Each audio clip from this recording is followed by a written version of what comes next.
Anime Vanguards, earning its spot as one of the most anticipated Roblox games of this year while conquering adversity pre and post release, with their Discord server getting nuked, with community uproar due to the release getting delayed over and over, unnecessary drama that was completely pointless, following with the great purge of alt accounts, and the update 1 situation.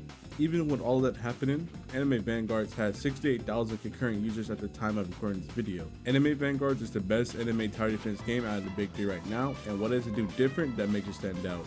Even with the content being the main issue, watch it that the other two in the big three have all this content and characters, but yet being outclassed by a game with only 2 updates. Is it because of the hype? If that was the case, 2 months later, the AV hype should have died, but no, that's not the case. And I feel like our community was blessed with an amazing team of talented developers and showed us multiple times that they care about their game. And they will continue to set the bar higher. Even with Lord Tomo interviewing Andrivias, we were able to get a better insight on how development goes behind the scenes. And if y'all didn't know, me and Andrivias go way back. For real, I asked him for an SSS attack on my Alucard, bro said no. And there's a few things I want to talk about in today's video, which is free-to-play progression, especially about the rerolls, tournaments, Paragon, and just overall the state of the game. So sit back, relax, go grab a Carmelicious blended coffee from Scooters with a donut if you like. But hey man, we're on our way to 5K subscribers by the end of this year, so make sure to leave a like, comment, subscribe if you truly enjoyed today's video. Alright guys, so the first thing I want to talk about is the free-to-play progression. If you're like me and you completed every single achievement right now and you're at a stopping point and you don't want to spend money, but you want more ways to grind rerolls, right now your only effective way of getting rerolls, bro, is doing tournament. And if you don't have the best work traits or you don't have the best stats for trait lists, you're pretty much cooked, bro. And you really can't effectively farm Paragon because of the scaling needs to be fixed a little bit. So that kind of sits you out on rerolls, you know what I'm saying? I feel like with future boss shops and everything, they should refresh this. Like, I feel like a lot of people won't complain waiting 2 to 3 weeks for an update if the curse shop, well, right now, was refreshable, or even a raid shop, you know what I'm saying? I feel like it'll give free-to-play players more of a reason to grind this game and overall have more fun. Even though rerolls aren't needed in this game, you can complete all the content in this game for rerolls, and I'm pretty sure after the Paragon rework, you can make it to Paragon 50 without a mythic trait. But obviously, bro, you're gonna need mythic traits for leaderboard stuff, man. It's just not happening, bro.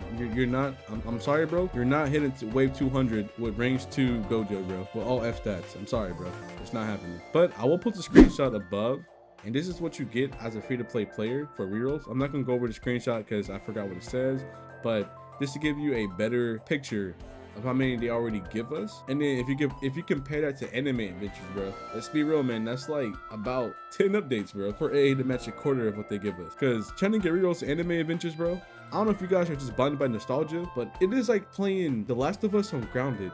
Finding a reroll was so rare, and that's why Unique felt so good in that game, because the rerolls were scarce for free-to-play players, all right? That's why Unique felt rare, bro. You're getting like, if you were the average player, right, you'd be lucky to see 5 rerolls a week. But yeah, but just to summarize, if they just make the shops refreshable for the people who are caught up with stuff, and add more level milestones to give us more of a incentive to grind, people won't really complain. That's all I'm gonna say about that. Now for tournaments. Tournaments are RNG based, bro. I don't really see the issue with tournaments, and they are being very lenient with us. But I would say, Paisa, if you're watching this, or any developer, please keep the brackets like this. I know it sounds selfish, but adding all the Avengers in one bracket is crazy. You know what I'm saying? And I feel like tournament brackets shouldn't be based off your level. It should be completely randomized. It's just better that way. I don't expect to win every tournament. That's not what I'm saying. I'm just saying, like, keeping it randomized and not level based, it's a whole lot better. But for you guys who are struggling with trait lists, I do have a video on that if you want to watch that. But I really don't see an issue with tournaments. If you're struggling on trait lists, your placements are wrong, your stats are off, and there's probably a lot more. So you really can't sit there and get mad at the developers for making a quote-unquote unfair tournament if you're not even doing the strategy that's provided for you on YouTube. You know what I'm saying? Like, tournaments being added made AV's replayability even higher. You know, right now, that's all I've been playing is tournament, and it's been keeping me entertained. But yes, for this tournament in particular, it is RNG based. If you get Toji wave 5, it's a good run. If you get Dogon on wave 35, where the kills really matter, and then it's GG's, bro. You know what I'm saying? But don't sit there and complain about tournaments. If you watch someone's strategy on YouTube and you try to mimic it and you lose and you go on the Discord server and start complaining about it, stop crying over that. Because if you think about it, that one person was probably playing tournaments for 15 hours already, that one level. So when you see these tournament videos on YouTube, these people are spending 15-20 hours improving their score.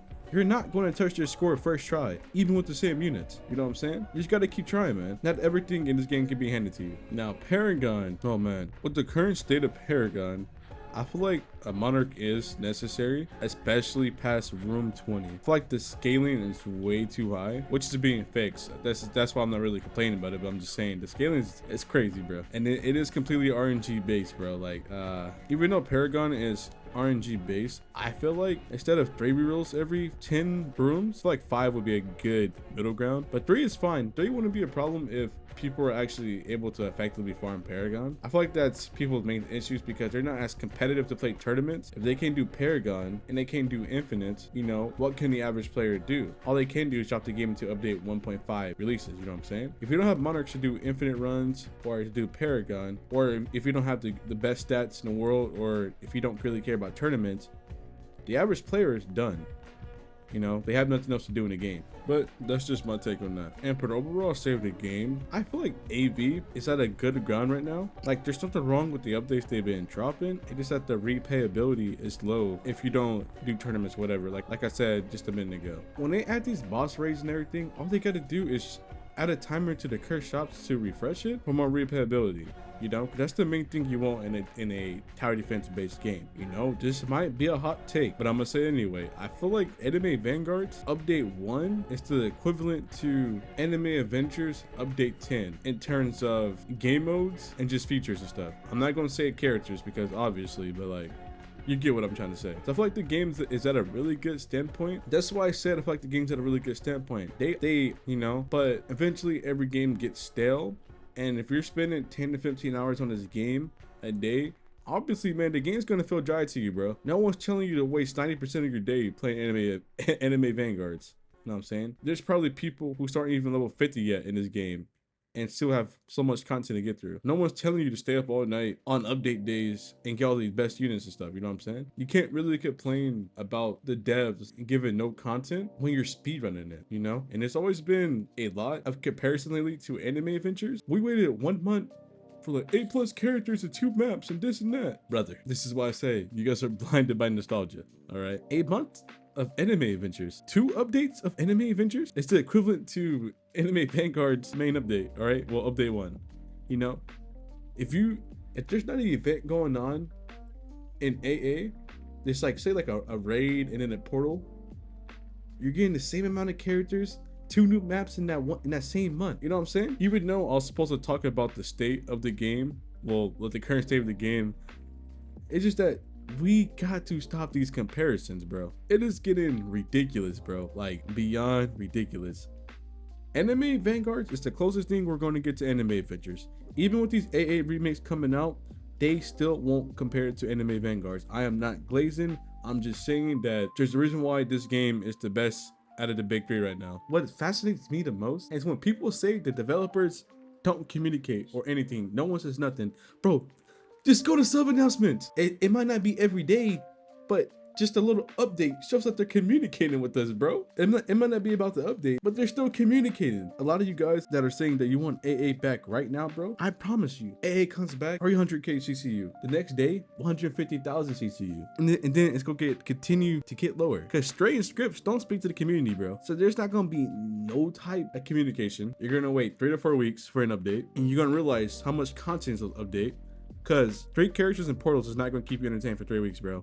I'm just saying. You guys are going to complain that there's no 2x speed. Anime Adventures needed 2x speed badly. You're going to complain how star fruits aren't craftable. It's completely RNG based. 15-minute completions per stage. The time it takes you to complete 1 Anime Adventure stage is 3 stages already completed in Anime Vanguards, which is the bad ratio, you know what I'm saying, for Anime Adventures. And if they don't come out with any new features, if the game does open, you guys are going to see how lackluster of a game it actually was. And a lot of you free-to-play players aren't going to play Anime Adventures, bro, compared to what other games give you. But I'm going to stop before I rent on about 30 minutes, because there's a lot I want to talk about when it comes to comparing Anime Vanguards to Anime Adventures. If you're going to make a comparison, make a fair comparison, bro. But other than that, if you truly enjoyed today's yap, Make sure to leave a like, comment, subscribe, and yeah.